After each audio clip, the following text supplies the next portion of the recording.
What Pixel's going to show you now is one of my favourite parts of training.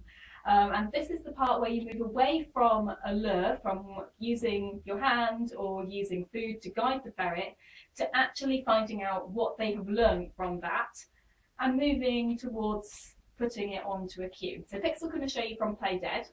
What the first step of this is to make sure that Pixel is completely happy with getting into the position of the play dead.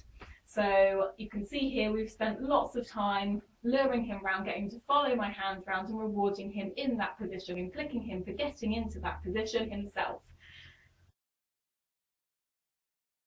We're going to start off with my hand in the same position as it was for when he was luring round. But this time there's going to be one difference. The difference is going to be I'm not going to move my hand very much to help him round. I might help him out a little bit just by moving it a small amount, but what I'm aiming to do is to not move my hand at all, so that he just sees the food and offers the behaviour, which is the playing dead, rather than waiting for me to lure him round. So when I'm first expecting Pixel to kind of think it out without me helping by having my hand there luring him round, what I'm going to do is just relax my criteria of what gets a treat, just for a very short time. So what this is going to do is it's just going to reward him for trying and showing his initiative and sort of making that jump between waiting for me to lure him round and for him actually thinking out what might get the treat and offering these different behaviours. So if he even just rolls onto his shoulder, I'm going to click and treat him. Well, whereas when I was luring him, I was expecting him to roll right the way over every time to get the treat. Once he is then confident that rolling onto his shoulder can get a treat, it should be quite easy to then shape that back into rolling all the way onto his back, but with this, but without the lure.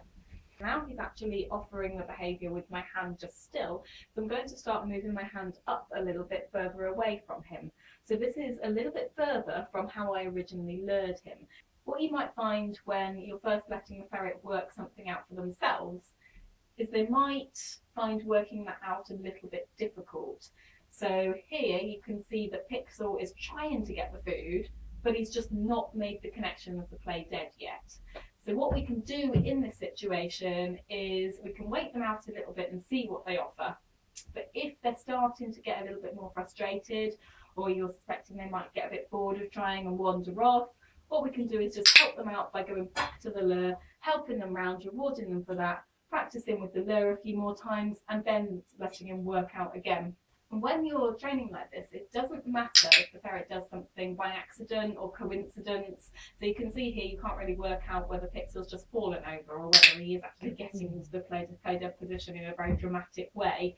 It doesn't matter, I'm going to click it anyway, it's the behaviour that I want, so if I click and treat it, it's just going to make it more likely to happen again. And this is what I really love about training ferrets, in that I can have a trick in my mind that I'm going to teach them, but the finished product is always a compilation between what I thought and what the ferret tried. So you can see here, the time it's taking Pixel to try the play dead to get the reward is a little bit shorter every time. So he's getting more confident that it is the play dead that's going to work. When he just comes up to me and does it straight away, that's when I'm going to start adding the cue. That's when I'm going to start doing that shooting gesture towards him just before he does that. So then I can put the behaviour that I want onto the cue.